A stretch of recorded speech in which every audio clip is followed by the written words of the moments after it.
The hope that Labour can arrange a returns policy for migrants coming over to the UK in small boats is a hope. That's all it is. It's a sort of Hail Mary, and a hope that they will be able to do things better than Suella Braverman. Of course, Suella Braverman has almost certainly tried this conversation, and it's been met with derision. The Labour Party will be aware that there are countries linked to Europe, Norway, Switzerland, that have a returns policy in place that are linked to the Dublin III protocol. But when we went for Brexit, under the twits who were managing those negotiations, we celebrated our departure from Dublin III, the customs union as well, and we ended up with a perfect blueprint for small boats and a perfect blueprint for chaos in Northern Ireland.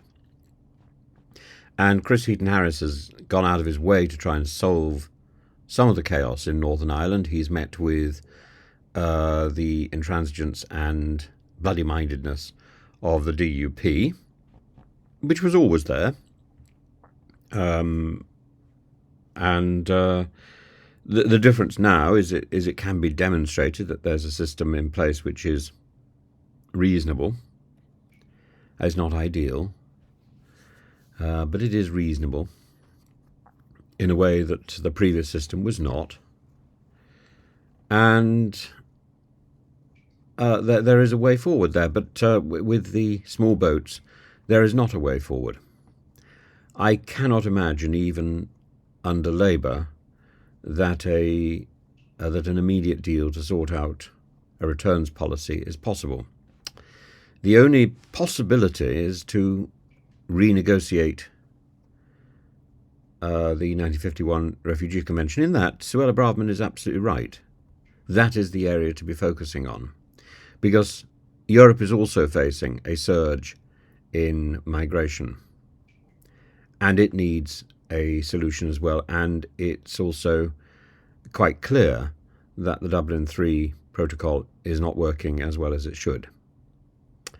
And indeed, the Dublin III protocol automatically puts a lot of pressure on the entry countries like Spain, Italy, Greece.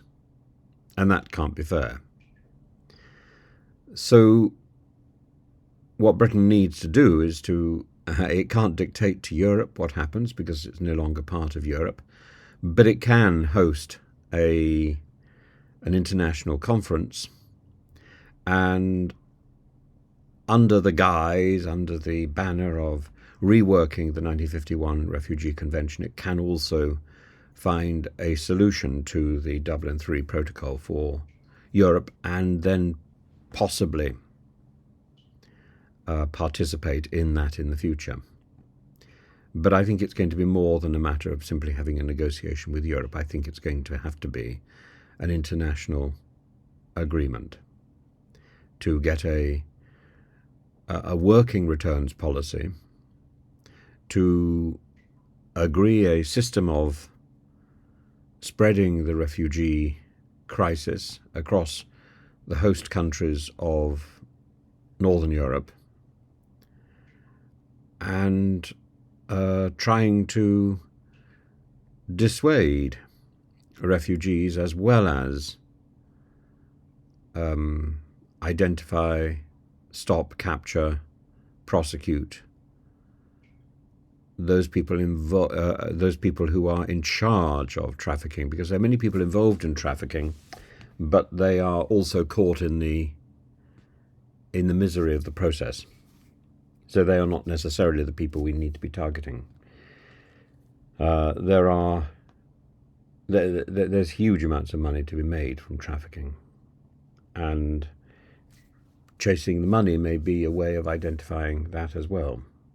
But for every gang boss who is found, there will be another 3 or 4 who are ready to step into his or her shoes, rather like the Hydra.